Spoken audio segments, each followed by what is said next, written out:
Welcome Piyush for coming out, sparing time. I know you're a busy man and you're supposed to go to Ahmedabad today. Just you got lucky that your program got postponed. I'll not take much of your time. The format is known. If you want to make an opening remark, you can. And after that, the floor will be open.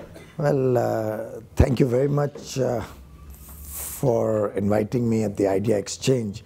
It's my second interaction on this format. Of course, Kumi had taken me to Pune for the Adda a couple of years ago.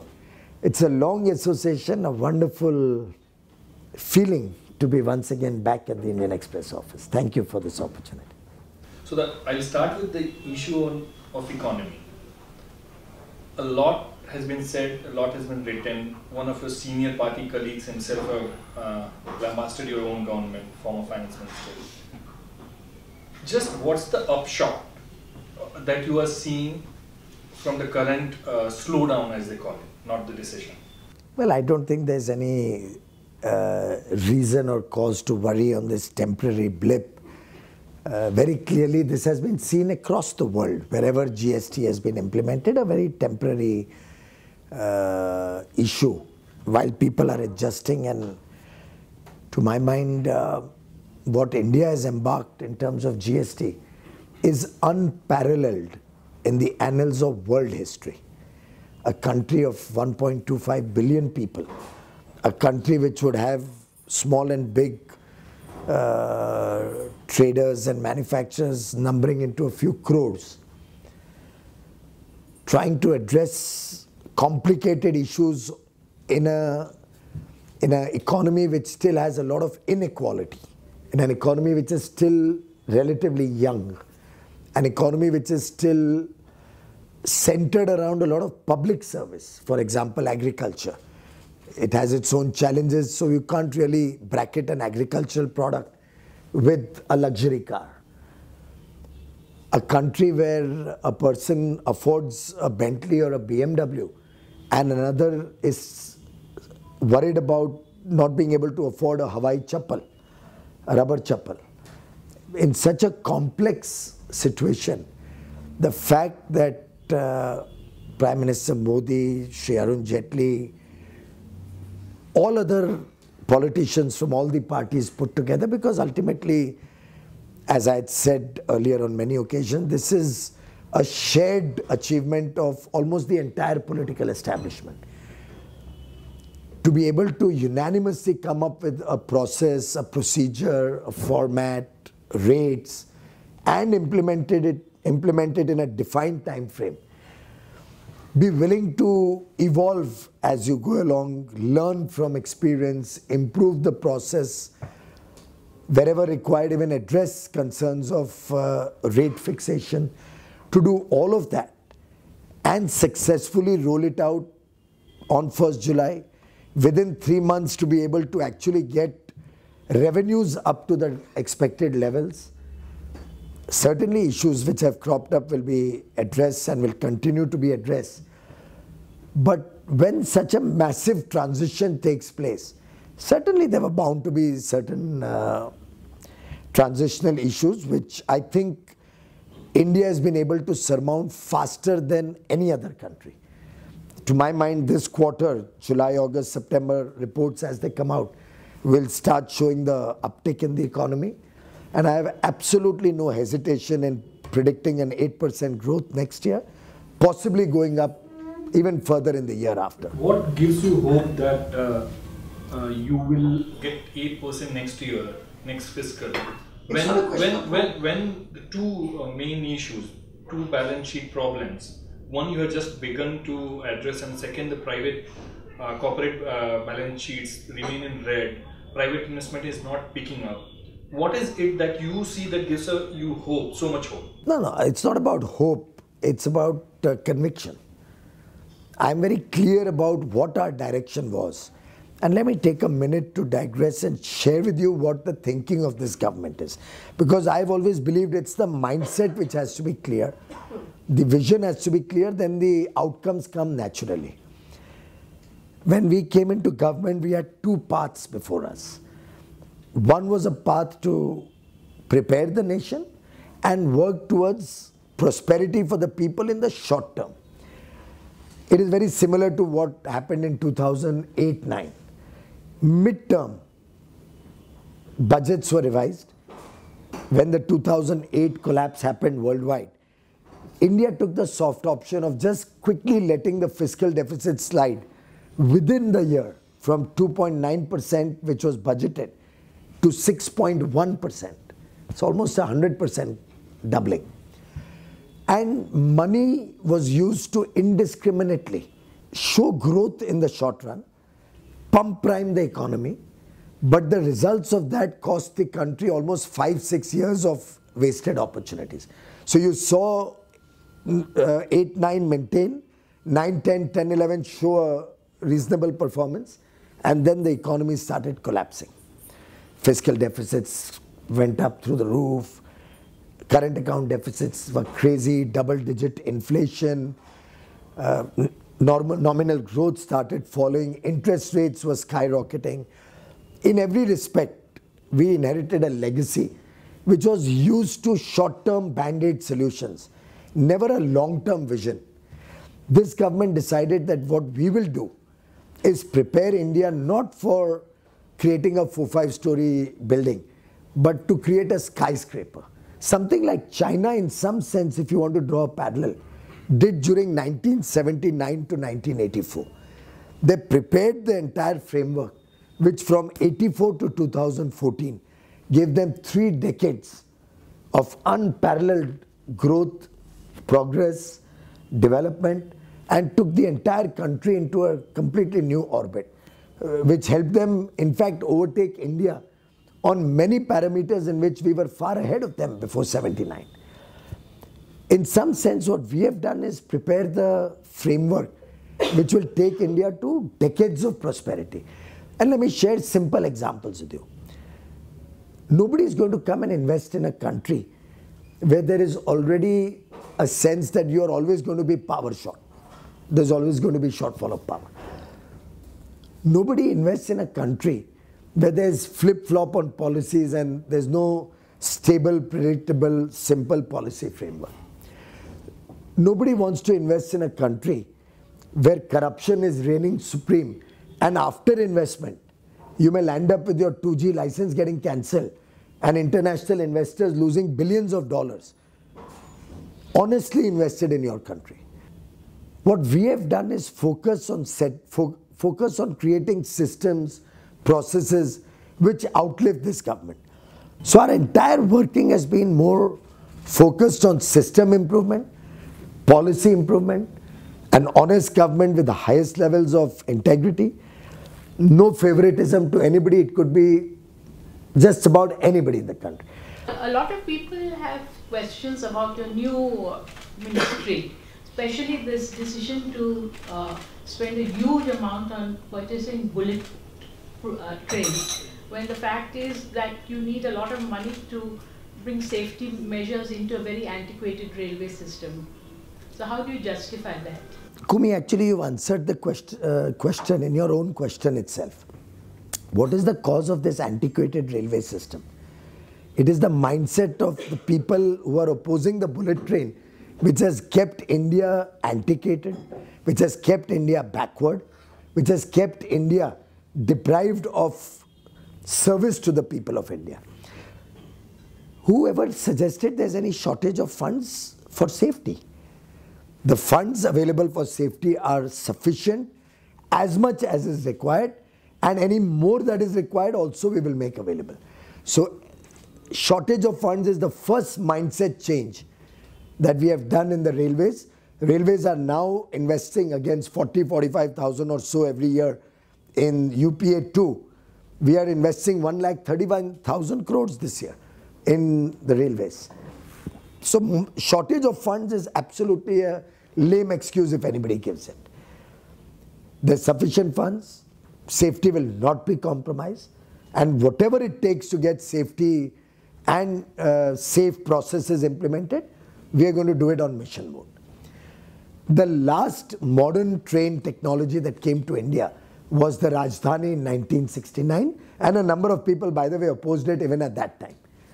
The CRB, the then Chairman Railway Board, also opposed it. That is what has kept India backward. Shinkansen technology was introduced in the year of my birth in Japan, 53 years ago. And we are coming to India 53 years later. By the time it's set up, it would be 58 years. So it's a shame that India and political leadership, the officialdom, and I would say, in some sense say the thinking class of India, which includes the media, has kind of forced India to remain a deprived nation rather than engaging with the best in class. And this time around, what have we done? We've got the money at never before rates, 0.1%. Never before have we got a 50-year loan with a 15-year moratorium. So it will almost make operating costs so insignificant that we'll be able to serve the people and still make a profit. We have ensured that we get technology transfer. We have ensured that Make in India is promoted through this. And this is just the first railway line. The idea is to create a quadrilateral, like we created the golden quadrilateral for highways in the Vajpayee regime. Our focus is that we bring this technology, create millions of jobs in India, direct and indirect, and create a network which will serve the people of India across the country. Since you are a politician from Maharashtra, let me ask you something about Maharashtra politics. You know that we all have been seeing Shiv Sena as the most vocal opposition party, in the last 1 or 2 years. But still, last week we have seen Chief Minister Fadnavis saying that the BJP is ready to have an alliance with Shiv Sena. What does it indicate? Is the party worried about your prospects in the next election? No, first of all, madam, it's a matter of record that we did not get an absolute majority in Maharashtra. We needed some 145 seats, we got 123 or thereabouts. So there had to be somebody with whom, and we were the single largest party. So therefore this alliance was made. They have come in voluntarily into the alliance. We had not taken them into the government when we started. They came in voluntarily and they have to choose what path they want to follow. As far as we are concerned, we are running a good government in Maharashtra. The people of Maharashtra are happy, and as I've said very often, politicians are on test every few days. There's an election happening every few months. We've just gone through the Gram Panchayats and Jila Parishads and all. So it's the people's will that we got 123 seats. We had to take somebody in alliance. They offered to come into alliance. We took them in. The rest is for them to choose. We are running a good government. Fadnavis was talking about the next election. We want to have a pre-poll alliance with Shiv Sena. We will see as things evolve. They have to take a call if they want to ally with us. They will have to decide on our manifesto and our work. As far as we are concerned, the Gram Panchayat Jila Parishad elections were fought separately. We got more than 50% of the results that were declared. The Shiv Sena barely got 10-12% or so. So people's verdict is the final verdict. Are you confident that to go alone in the next election? Well, we fought the last Vidhan Sabha also alone. And you saw the results. Usually, Shiv Sena and BJP used to be very natural partners. Now they appear to be strange bedfellows. I mean, how long will this strange bedfellows phenomena? That you should ask them rather than asking me. Shiv Sena has to decide what their strategy is. Is it going to be a divorce relationship soon? I don't know. I'm sitting in Delhi, so I really don't know what is in the Shiv Sena's mind. But probably, but the good part is that we are a very responsive government. And we don't mind anybody, both within the party or outside the party, making comments, because we learn from every comment. And we are open to all sorts of different opinions, because we believe that Indian vibrant democracy succeeds on the back of that. Are you thinking something doing? Because a lot of coal is being ferried by railway. So are you thinking on something on... Certainly, I take all of these reports and I read them every morning. So I take... cognizance of that, and I gave some thoughts to your colleague on the way also. So this recent decision to deploy the army for the FOB at Elphinstone Station, What was the thought process behind that? And is it in some ways a justification that the railway engineers couldn't have done the job within the stipulated time? Everybody knows that government processes entail a budget sanction, then a designing, then a tendering process. Then after a tender, a contractor comes in. A contractor will have his own time that he will take to set up his own process to implement a project. Railways, by the way, is a 24/7 activity. So you barely get 2 hours in Mumbai suburban to work. I think 2 to 4 or something like that in the nights. Somebody will know that. So in 2 hours, you have to create the entire infrastructure to serve 8 million passengers every day. To keep that safe, to keep that secure, to maintain that, add facilities, 2 hours a day working. In the night, sorry, not even in the day. Within that, railway doesn't have any workers or any contracting civil team. All of this is tendered out and contractors come in and work. Which means they need equipment of that level. They need equipment to be working in a space. And if any of you has visited Elphinstone or Curry Road, where we are doing this, you will appreciate that you are literally boxed in.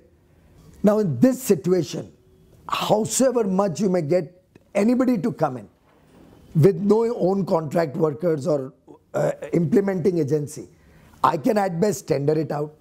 After that, I can at best keep pushing contractors to do it within 2 hours. But for me, the safety of my Mumbaikars is of absolute paramount importance. It's uncompromising, and I will not leave any stone unturned, because I have traveled 8 years in those same tracks. Now, some people may choose to criticize me for that, but for me it was important to get things going on a mission mode. So in some sense, probably God gives me a wake-up call every time that there's just no time except working 24 hours. So we set up, I spent 29th and 30th of September straight from KM hospital to the railway office.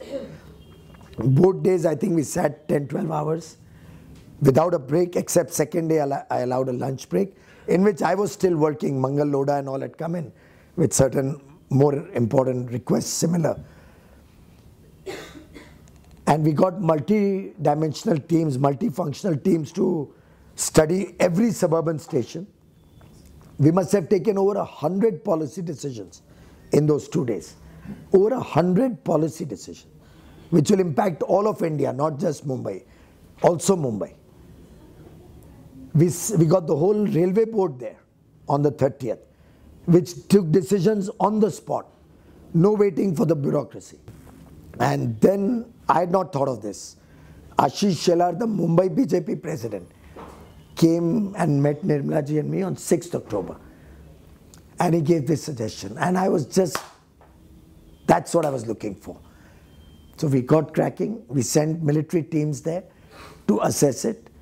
That's the only organization in India which has its own workforce, which can work in adverse circumstances. Night, late night, only 2 hours, and yet perform. If the same bridge they had to do somewhere else, they could do it in 10 days if they had 24 hours working. But with this circumstance also to do it in 3 months. So an organization which I can give out without a tender, I can give out with workmen of their own, with design engineers who are top class, better than the best in the world, with equipment which no other government organization has. And I think the army has served India honorably, both on the borders, in war situations, and in civil calamities. Be it as recent as a few months ago in the floods, I think in Bihar, Assam border and all. They did that in the Commonwealth Games. After all, somebody could have asked, Commonwealth Games was not that important that you bring in the army to do it. Commonwealth Games would have served how many people? Not even 1 million. Here I am serving 8 million passengers day in and day out, and their safety is my prime concern. Piyush, with a benefit of last 1 year and with the benefit of RBI annual report, I would like to know how do you see at the shock of demonetization now? Well, I think Prime Minister Modi, from the day he came into government, he's had a relentless agenda and he's pursued it without fear or favor to attack black money, to put an end to corruption, and whether it was the SIT, which he formed in the first cabinet meeting to come up with a credible agenda, roadmap to tackle the menace of black money. Tell me which government in 28 years did not pass, why governments for 28 years did not notify the rules of Benami Property Act? Was it to protect certain people? Why no action was taken on lakhs of shell companies for so many years? It's not as if you and I didn't know it. A government which has ability to take strong decisions, to take decisions which are uncomfortable for a lot of people, that is what Prime Minister Modi has offered to the people, which is why the people across the length and breadth of India have continued to give us their blessings. After all, UP, all of you had written us off, and you saw 4 governments out of 5 of the BJP. Suppose you say, okay, so it was an initial rush of excitement. Election after election after that.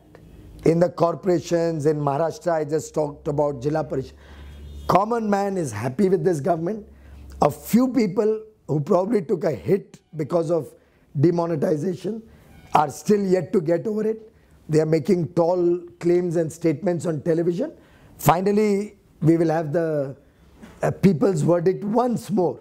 And it will continue to happen and again till I think we achieve what Amit Shah ji, our national president, has said, a corruption-mukt Bharat and a Congress-mukt Bharat. So you got a political dividend of demonetization. What, if you were to launch 3-4 economic dividends that country gained from November 8 decision last year? Well, money which had never seen the bank's doors has finally come into the system. Now, data mining is going on. It will be traced what happened, where the money came from, who owns up that money. People will be held accountable for that money. And now that money will be taxed, income on that money will be taxed. Earlier it could be used for terrorist activities, for left-wing extremism. Are you aware the maximum terrorists and left-wing extremists have surrendered in the last almost a year now? Maximum ever. In fact, Chhattisgarh, Jharkhand governments have given us figures. They say the complete backbone of left-wing extremism has been broken after demonetization. If you want more economic benefits, banks have received funds which will now go to serve the people of India. I don't know how many lakhs of people got mudra loans out of that money at low cost and have been caught out of the clutches of money lenders. How many people who will now come into the formal economy? You've seen the numbers on income tax payers has shot up drastically, but is today now being recognized worldwide that India is becoming an honest country, a country where you should invest, and which is the result of $60 billion coming last year. And record forex reserves, record FDI, record interests in India, and in some sense today India is leading the global revival, both of the economy, fight against corruption, fight against climate change, and demonstrating leadership which the world is today recognizing. But one question that raised eyebrows, why is a BJP office bearer, a union minister, coming to defend a private citizen? First of all, I was not defending anybody. I was an angry man that day. Why? And I was angry because I think most people in this room also know the history why this thing was sensationalized and what the facts of the whole case were. And what was the personal enmity or agenda that was sought to be taken out by way of a completely malicious, damaging innuendos that were projected in that report. That is why I was angry first. Second, I was angry because a young man who's an engineer from Nirma University, one of the most prestigious universities in Gujarat, is making a career of his own running an honest enterprise. As an entrepreneur, he starts a new business. That obviously his first year's revenue is going to be skyrocketing when compared to zero. And the kind of innuendos that were made out in that article, only to try and sensationalize and cast aspersions, for which now the courts are going to look into this whole matter. Railways has seen some 6-7 ministers, we lost count in the UPA time. This government has seen 2 and you're number 3. So now that you've completed like 60 days and you've studied it, I want to understand your assessment. What is it about this ministry that ministers come and go, but this ministry remains the same? This ministry won't remain the same anymore. There's a lot happening. It'll continue to pick up pace as the days go ahead. I think in the last 60 days, and I'm saying 60 days because every day is a working day for me. And I'm not saying it out of any arrogance, it's just the need of the hour. And it's the opportunity that is exciting me. Has tremendous potential to serve the poorest of the poor in this country, which is why I'm in public life in the first place. To my mind, if we introduce a mindset change in this team of nearly 13 lakh people who are working in the railways, they can move mountains. The challenges are immense, but each challenge provides a huge opportunity. And I'm confident that as the days pass, you will see a new Indian Railway, coterminous with the new India that we are working for. The dream of new India will remain incomplete if we don't create a new Indian Railway. And I stand committed to making sure that by 2022, you will see a new face of the Indian Railway, serving each and every passenger with the best of class, best of technologies, highest level of safeties, more and more passenger comfort. We'll have problems along the way, we'll overcome them.